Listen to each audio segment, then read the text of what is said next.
So I'm just going to start this meeting, if that's okay, just to be respectful of everyone's time. So it's a few minutes after 5 o'clock. We are live streaming tonight's town hall session, which is our second town hall with respect to our service delivery review.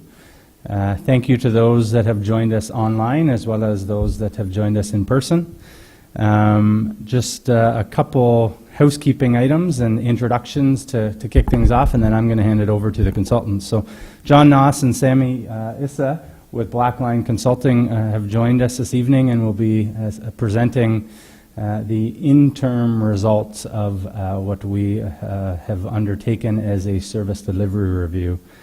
I won't get into a whole lot of the background other than to say which a lot of was said at our first meeting and subsequent meetings at committee, to say that the primary objective of the service delivery review was really to review our service delivery, our operational processes, and our organizational structure.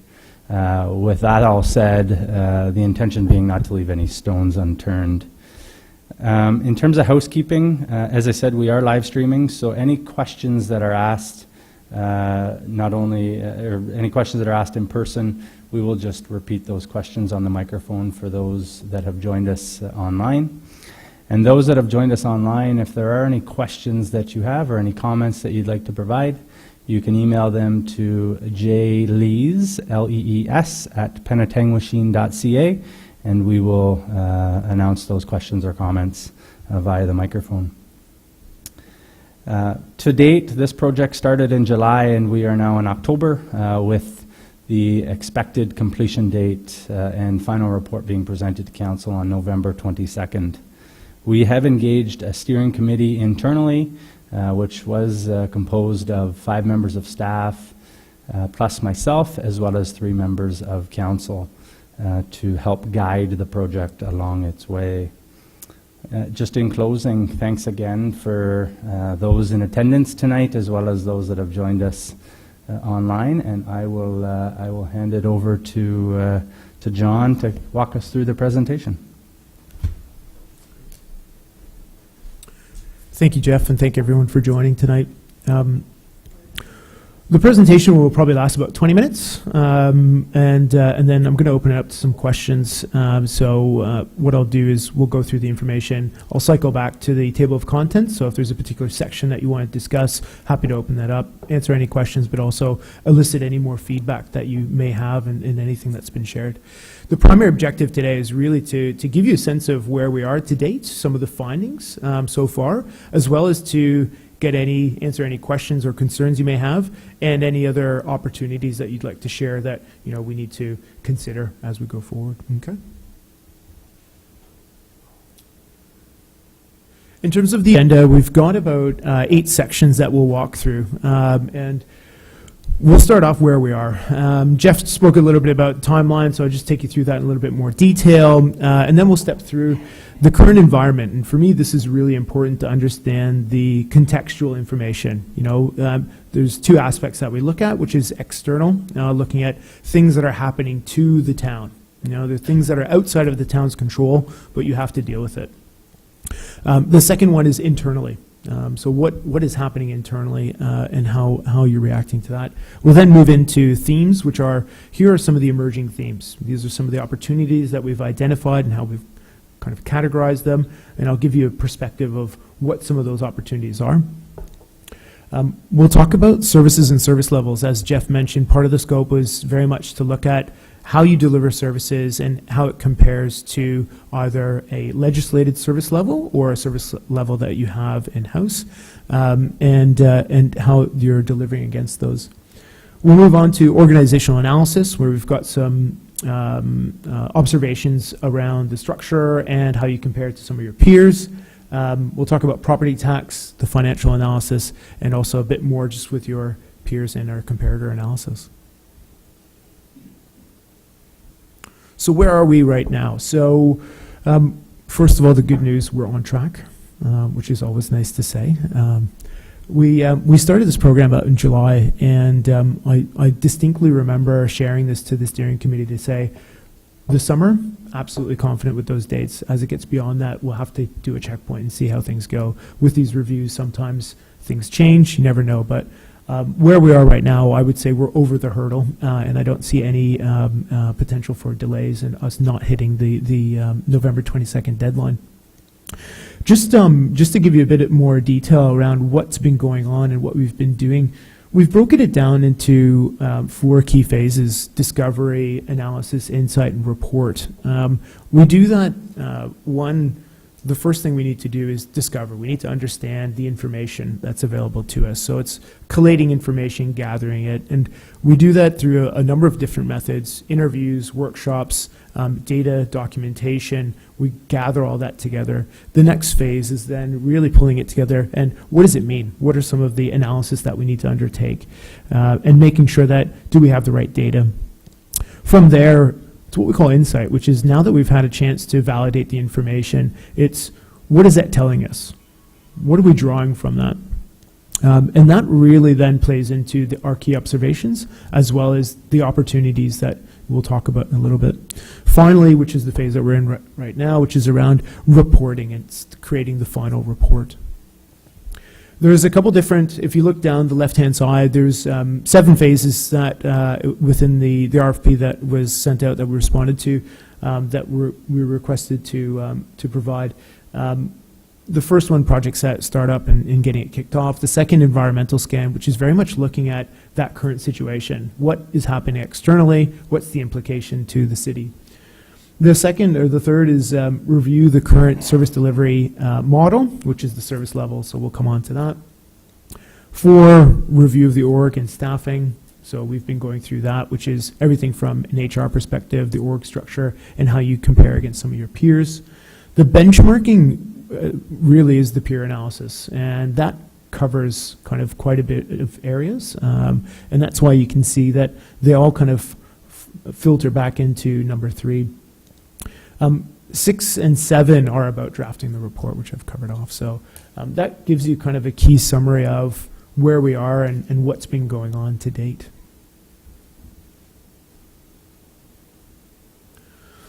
There's a few influencing factors that we've identified that are really having an impact on the city itself. And the key ones for me is, and put a graph in here, which is around the population. And this is really important for me, is we need to understand who the town is servicing and how to service them best. So for me, this is a really important slide. And what it tells me is 2 things. One, there's a slight decline in population, and that's been a trend that's been happening for the past years, since about 2006. The only area that's been inclining or increasing is the 65 and older population. And this isn't unique to Penetang. This is a trend that's happening across Canada. There's always going to be pockets where, yes, there's growth in kind of younger families, but across Canada, this is a trend. So I wouldn't say you're not out of the norm in that. But for me, I always come back to, let's make sure that we understand who we're servicing. The second is increasing legislation and regulation. There's been, over the past, I'd say 10 years, there's been new regulation and legislation that's come out. Some of it has a pervasive impact. I'll give you a perfect example, the wage increase. That has a pervasive impact on an organization like Penetang. Some are much more specific. And some of the legislation that's coming out, there's one which is looming, which is around asset management. And it has very much a direct impact on some of the areas around public works and recreation services. So some of them, they have much more of an isolated impact, whereas others, it has much broader. But what we're seeing is there isn't a slowdown. It's going to continue. And part of the challenge with some of these is the government is requiring more information and more accessibility to it. So it does have an implication on how the organization is structured, as well as how accessible the information is and how easy they can get to it. We've also put up here, in terms of observations, is that we've also got 2 looming elections. And with that, some of the implications around that are, especially from a provincial perspective, is slowdown in decision making. All of a sudden, you maybe were looking for answers that aren't going to come until after the election, so things do slow down a little bit. There's also an element of uncertainty, which is what's going to happen, because depending on who's voted in, that can change things. So there's an element of the implication around that is, what's the future in terms of planning, or some of the things that we're waiting to find out a bit more about. From a demand perspective, we also like to look at what are some of the changes that have happened more locally. And one of the great examples we have is the town has done a phenomenal job of investing in some of the infrastructure down by the waterfront, the amphitheater, the splash pad, and some of the parkettes and some of the parks. With that, we like to look at, has there been a commensurate response in terms of management? The actual administration and also the workforce behind it. So for us, what we like to look at is more kind of specific to the town. What's been changing? What's been staying still? And then how does that correlate to how you provide resources, as well as how you provision services? Moving on to some of the themes and opportunities, and just to give you a sense of the direction of travel, what we've been able to do is, through our interviews and consultation with residents, we've been able to identify about 60 opportunities that cover about 9 different areas. And what this graph shows you, and forgive me, but the font's a little bit small, but what this graph shows you is a few things. On the left-hand side, what we've been able to do is line up the different types of opportunities by the different departments. So again, what you'll see is there's emergency services, planning and community development, recreation services, public works, corporate services, and cross-department. What we want to give you a sense of here is that in totality, there's about 60 some odd opportunities. Some of them are very specific to certain areas, emergency services, public works, and so on. Others are more cross-departmental. On the right-hand side, what we have is what some of those themes are. Because invariably, as we've gone through this process, we've been able to look at some of the opportunities and say, oh, there's a theme here. It's not just isolated to necessarily one department, but it's thematic in terms of what the type of improvement might be.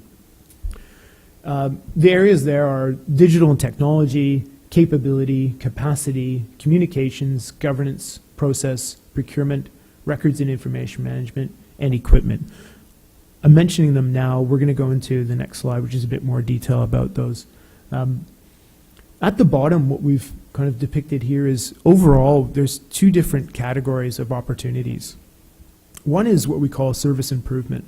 And as Jeff alluded to, in the RFP, the town's been very clear with us from the very beginning that this isn't solely about cost efficiency.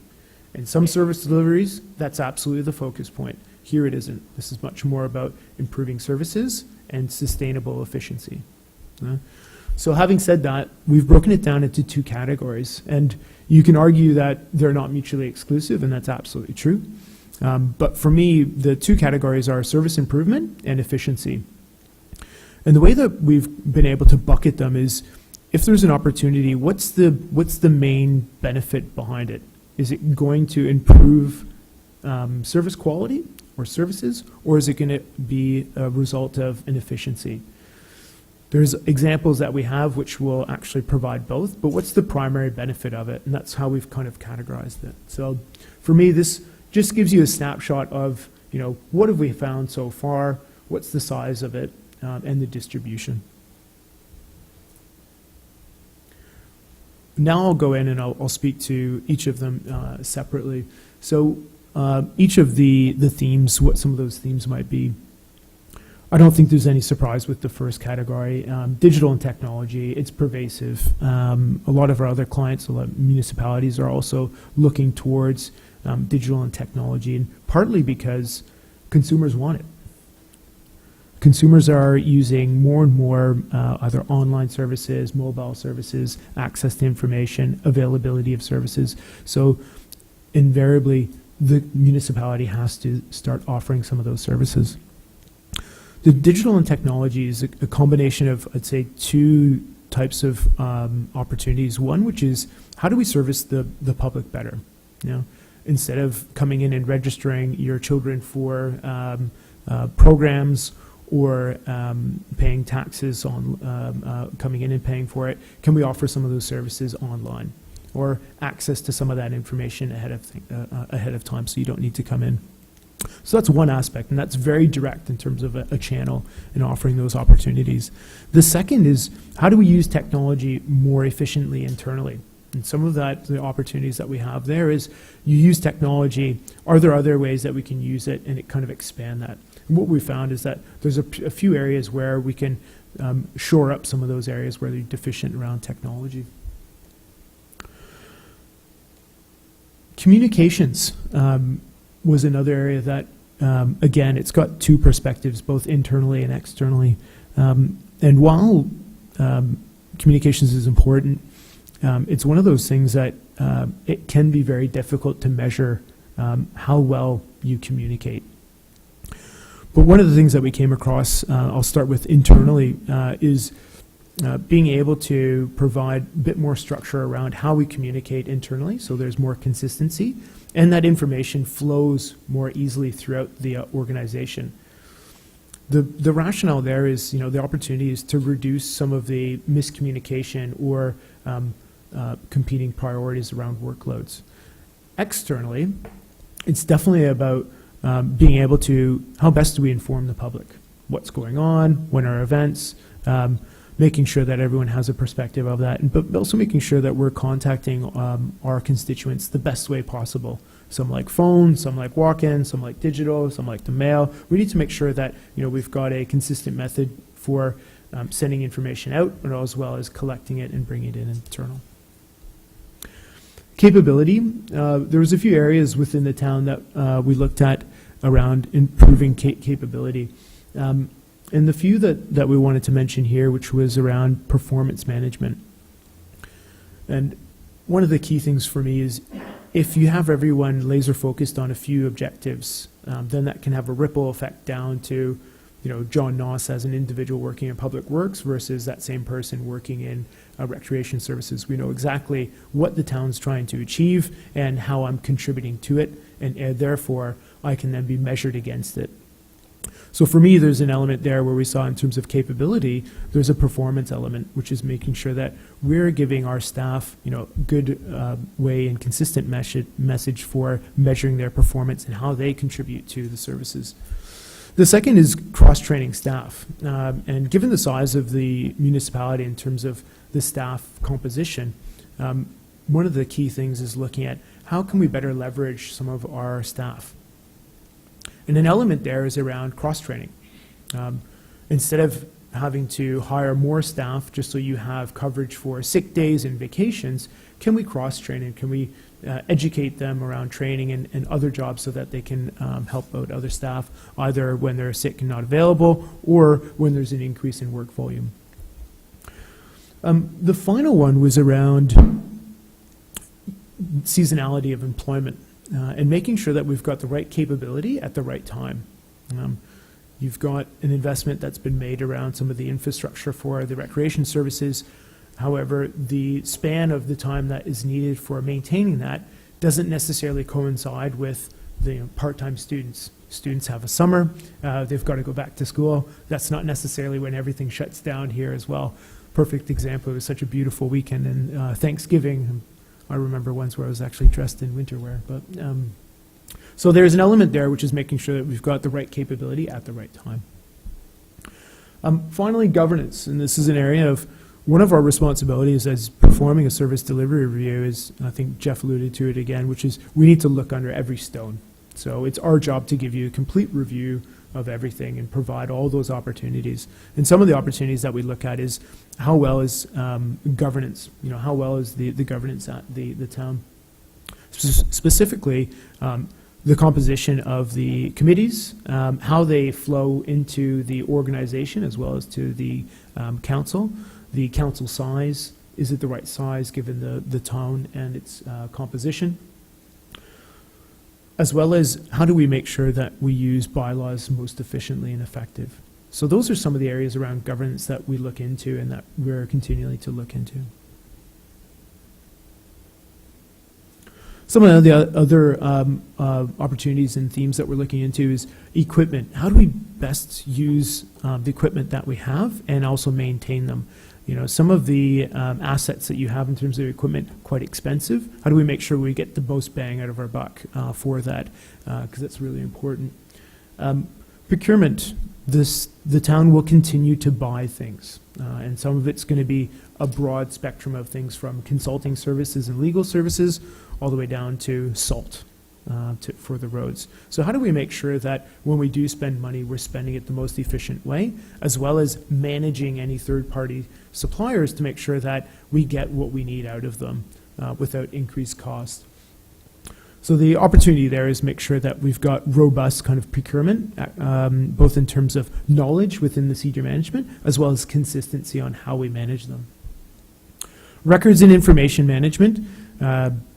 Again, legislation came out a while back around Open Data Directive, and for me, that's a really interesting one, which is some of the municipalities have really grabbed onto that and said, actually, this can be really much more efficient for us if we're able to provide some of that data out as part of building and planning. Then actually, that can reduce some of the queries that we get and have to manage ourselves. So there's an element of that. There's also providing more of that transparency to constituents so that they've got accessibility to that information. Records and information management is really helps support that. But also for me, there's an element of de-risking from having the physical copies in a building where you may have a fire or a flood that could erase some of that. So records and information, the opportunity is electronic storage, better accessibility to the information, and providing that information in much more quicker fashion. Process is always a topic that we typically find some opportunities relating to automation as well as the flow throughout an organization. Specifically, processes that have multiple touch points throughout the organization. It's how efficient does that work, and can we help improve that and reduce some of the workload or the pinch points? I'm sure people are aware of, they can reflect to their own company that you work in. You can say sometimes it's waiting on someone's desk. Well, that's what we could really kind of focus in on. And some of the areas that we look at are, automation of time and attendance, because that has an impact across the organization. So even though it may be a small amount of time, because it's more about volume, it can have a material impact. Some of the other areas around our processes for managing grants. Is there a better way that we can manage grants? The timing of property tax due dates.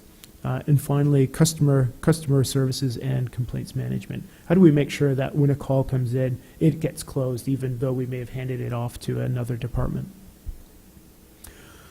Last but not least, capacity. And mentioned earlier about the increase in kind of the infrastructure, the investment that's made. Some of those areas are making sure that we also have sufficient resources to make sure that we can maintain it and they're not at risk of erosion or the quality of them degrade.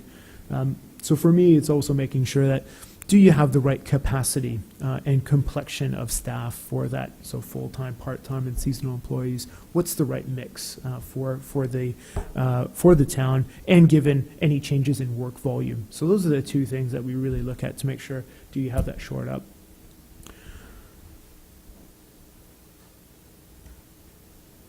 So that gives you a perspective of just some of the opportunities that we're looking at. Our next steps in terms of those opportunities are really driving through and then validating some of the information that supports it and taking them forward to recommendations. Some of them will consolidate into bigger recommendations where it makes sense.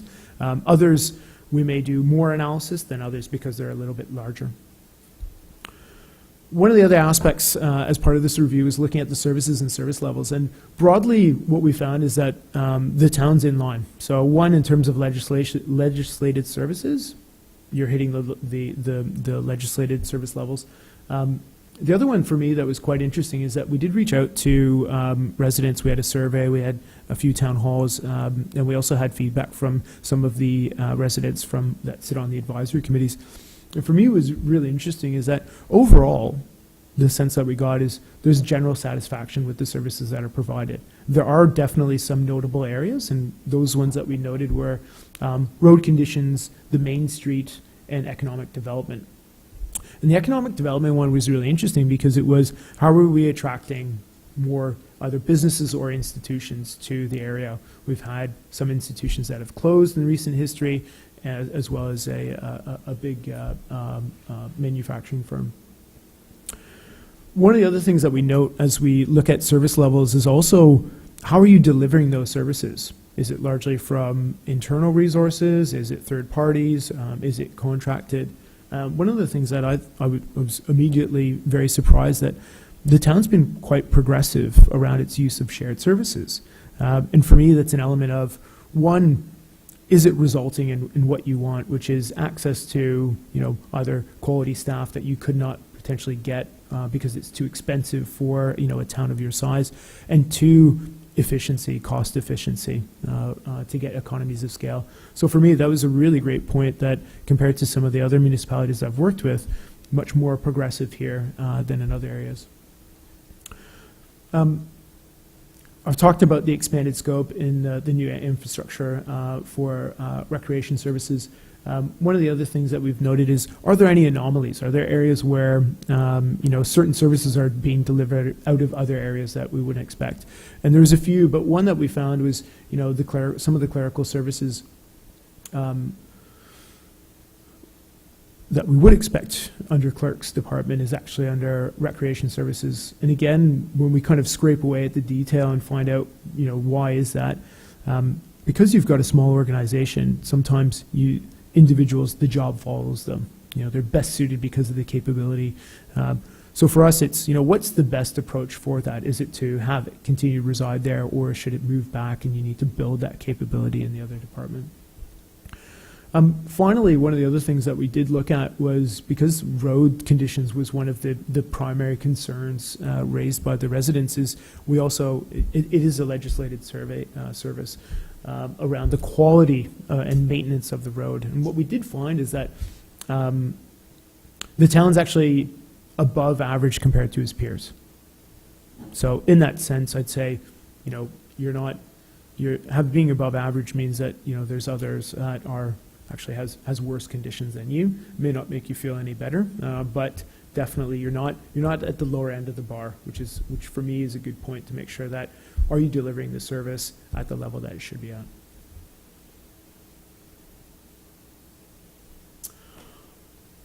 Headcount. Jeff also mentioned around looking at the organizational structure and the number of staff. What we identified is that the staff headcount hasn't materially changed over the past 3 years. However, work volume has. So for me, there's a bit of discrepancy there between the two. In comparison to peers, the town's got a lower headcount staff. And the graph that you can see there are some of the peers that we compared you against. Some of them are your neighbors, so you can see that. Some of them are outside. So one of the things that we did mention early on to Jeff and the steering committee is that if we are going to go out and do a benchmarking or peer analysis, we actually want to do something a little bit different. Because Penetanguishene has some unique characteristics that some of your neighbors don't share. High francophone, you've got a correctional facility and mental facility. And you're on a waterfront. So for me, it's what are some of the other municipalities that share some of those characteristics? Because there might be some interesting conclusions that we can draw from that. There might be some themes that we can look at and draw conclusions from as well. One of the things that you can see from that graph is the distribution. So the red color is your full-time employees. The greenish color is seasonal, and the yellow is part-time. And as you kind of look down the list, irrespective of the organization, what you can see is it's very evident that municipalities very much take their own view on what they think is the right mix. You have some that are have mostly full-time, like Severn. You have others that have a more equal distribution, and others that use very little seasonal employees. The breakdown for Penetanguishene is that you're actually at the high end in comparison to the peers on the seasonal employees. Now, when you look at that, one of the benefits of having a more, a higher part-time and seasonal employee base is flexibility with cost. If things change, it's easier to flex to it. We don't have to bring back as many seasonal employees as we did last year if things have changed.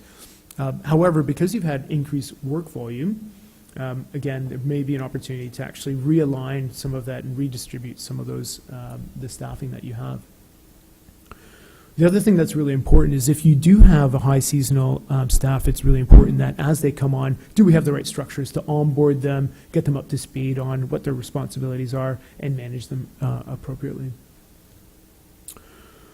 The other opportunity that we look at, or area that we look at, is the organizational structure. So, which are the reporting lines. So, from Jeff all the way down to the seasonal employees. And what we're looking at is it's a analysis called span of control, and it's literally how many people report into the next level up. And what we found is that there's some areas where there's the reporting lines are low, meaning that there's a low number of kind of reports into one person. So there's an opportunity to say, if you're growing, then that's great, then you can add on to that. If you're not, then you may want to be able to look at that and say, can we consolidate some of those? Now, the challenge that you always run into with a smaller municipality is scale. Sometimes it just doesn't make sense, and you do need to have some of those low reporting lines.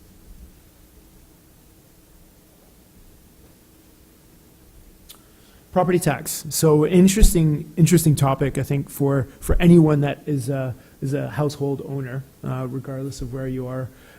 We also did a comparison with the peer group to look at property taxes. One of the interesting things that we found is that while the property tax rate is high, when we looked at households, you're in and around, the average property tax. So the reason why this is really important is it's not just focus on the rate, but the dollar amount that people actually have to spend. And for me, that was really interesting. On the waterfront side, it's a different story. Higher property tax that's paid out. But as you can see with some of the other areas that do have waterfront property, that's a trend. Yeah, if you have waterfront property, you're going to have to pay more, and it's just for that. So Collingwood's another great example. Midland as well. Innisfil, as you can see, the red bar is the waterfront amount, so you can see that it's always much higher, whereas the tax amount is the green amount right there. So for me, this is a really important one that, on average, if you're a household owner, you're paying just about the same across the board from the peers that we looked at.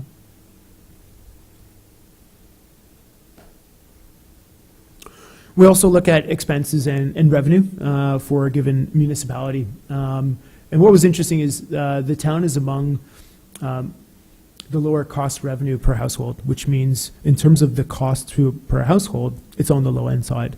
On the revenue side, which is really interesting, is we also like to look at how much revenue is coming from, say, the property taxes that are paid versus what we call user charges. So permits, licensing, things like that. And what we found is actually that the user charge revenue is between about 20 and 34%. You guys are on the upper end of that. So actually very good distribution. So what that means is the town isn't just reliant on property taxes. It's actually diversified that a little bit more, which for me is great news. The second one, which is around just the relationship between the cost and revenue. And as you can see, there was a year where there's a bit of a wobble. The revenue there was actually where the town took advantage of some grants. So that's what that peak was. And that was across the board in Ontario, there was a real surge of grants for infrastructure specifically. So for me, that's a great example of where the town's been able to jump on an opportunity to get grants. So that's why it looks a little bit different. But what we've done is, if you look at the average between 2011 and 2015, actually the two are very close, they correlate. Peer comparison. So some of the things that we've touched on, some of those peer comparisons already around the workforce to property tax. But one of the areas that we haven't touched on is around council size. So as you can see, or maybe not because the font might be a little bit too small for you, but as you can see, for the council members, the average or the mean was 7. The highest out of your peer group was 9, and that's where you guys are at. You're at the top end. The lowest was actually 5. So of that peer group, it's about 5 is the lowest, 7's the average, 9's on the high side. We don't like to look at this just in absolute figures. We also like to look at, what does that look like per population, per household as well. But it also shows us the same thing, which is, as you see in that green column, you're on the high side. So, because for me, what we definitely try to do is, fact and evidence based, and making sure that what's the evidence showing us. And for me, that shows you that in terms of your peers, you're on the high side for a council size.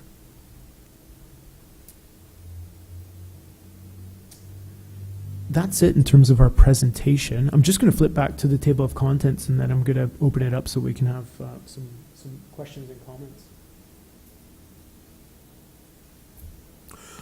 So, as I wrap up and look to the audience, I have a few questions for you, if you don't mind, but definitely, as we went through the different sections, what was, from your perspective, something new or something that, you thought, okay, that's, it's something that I didn't quite know about? Well, I thought it was interesting that in 2012 we went after infrastructure grants, but why didn't we continue that trend? Are the grants not available? Are we not investigating what's available? Yeah. Because clearly grants are very helpful. So- would we know?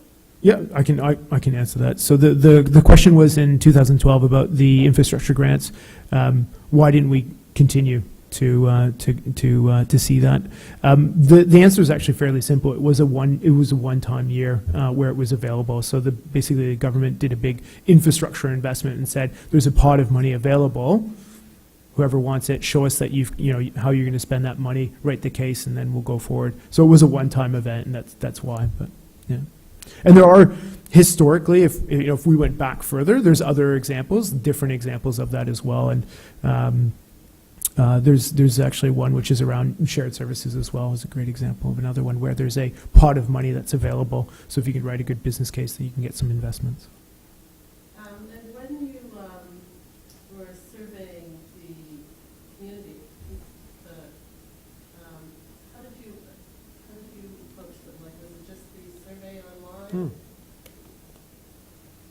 Great question. So the question was, how did we engage residents, and how did we get some of the feedback? So we discussed this quite a bit in terms of how should we go about kind of eliciting feedback. And we tried to do a what I call multi-channel approach, which one, we had the online survey, 2, we had the town hall, and 3, we had residents from the committees, the advisory committees, come in and provide feedback. So that was the main ones. We also, as part of the presentation to the interim report, which was 2 weeks ago, I think it was, time's flying by, we look for feedback through this venue as well. So those are, some of the approaches that we took to kind of get feedback from the residents. And on the online survey, how many people filled out the survey? The question was how many people filled out the online survey, and we're going to take a guess, but Sam is. We had about 120 online, and then we had, in terms of written response as well, because we did actually have the survey downstairs and at, I think, the library as well. Yeah, it was about 20 that we received hard copies, and then as well as feedback that we had from the town hall session. So, yeah.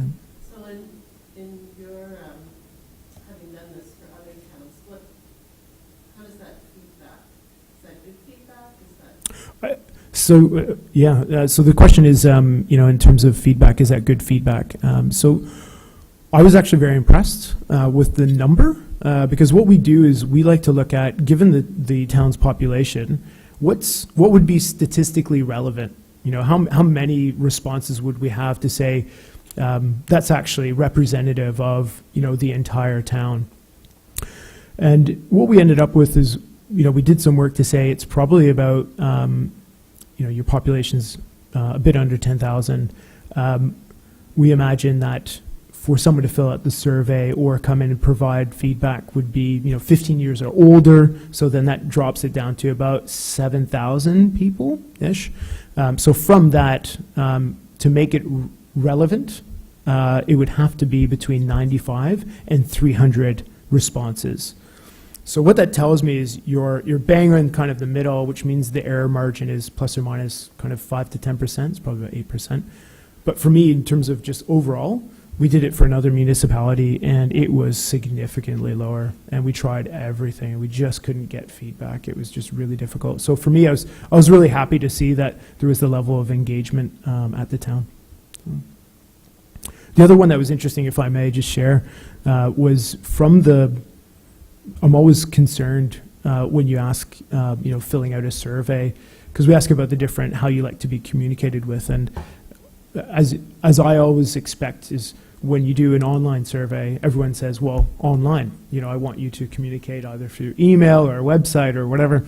What was interesting was the concerns always, well, it's not representative of an aged population that we have. When we looked at that, because one of the questions we had is how long have you lived in the town? And the average was 24 years. So I thought that was quite interesting to say that it wasn't just a younger population, it was, potentially a little bit older as well. So. One of the slides you were showing how our council compares to other areas, and we have 9 council members. What does that look like? Like why? I showed 5 at one area, which is very scary. I would think that 9, the higher end would be better, the more the better, in my view. But why were we looking at that? So the question is around why are we looking at the number of council members? So when we do these reviews, we look from top to bottom. Yeah, so it's our job to make sure that we look at right from the governance, the top, down to the bottom, and what the implications are. So having 9 council members, what's the implication? And one is having 9 council members, what does that mean in terms of how they align to the advisory committees, additional work volume? Are there particular areas that those council members are aligned to? Does it make sense to have that number? Is it appropriate for the size of the town and for the services that the town offer, as well as how often does the council meet? So what we do is we look at that full spectrum to make sure that we understand, is it suitable in terms of size, and what are the implications? So having a smaller number may have an implication around, are they able to service the staff and the constituents well enough? Are they able to meet regularly to actually provide review and pass motions? And then the other one is the capability. How well are they aligned to either a ward, if you're using a ward system, or if not, the geography itself. So, yeah. In one of the first slides, you had said that I think it was 66% were concerned about roads. Now, was that? It was just a general. That was one of the from the response from the survey. Sorry, the question was about the quality of the roads at 66%. So it's actually the one of the main concerns was roads. The 66 was for the roads that you have. 66% of the roads that you have are in the category of good to very good. So the legislation has it that you grade road quality in terms of the maintenance. The top category is very good, good, and then it drops down from there. So that's the 66%. So you guys were 66% of your roads are good to very good. Yeah. Great. Jeff, any questions online? Any comments that have come in? John, there's been no questions received electronically. Okay, great. Thank you for your time today. I hope it's been helpful.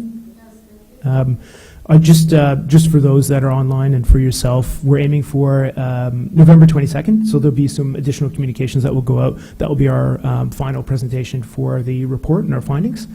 So if you can, we'd love to see you there. All right, thank you.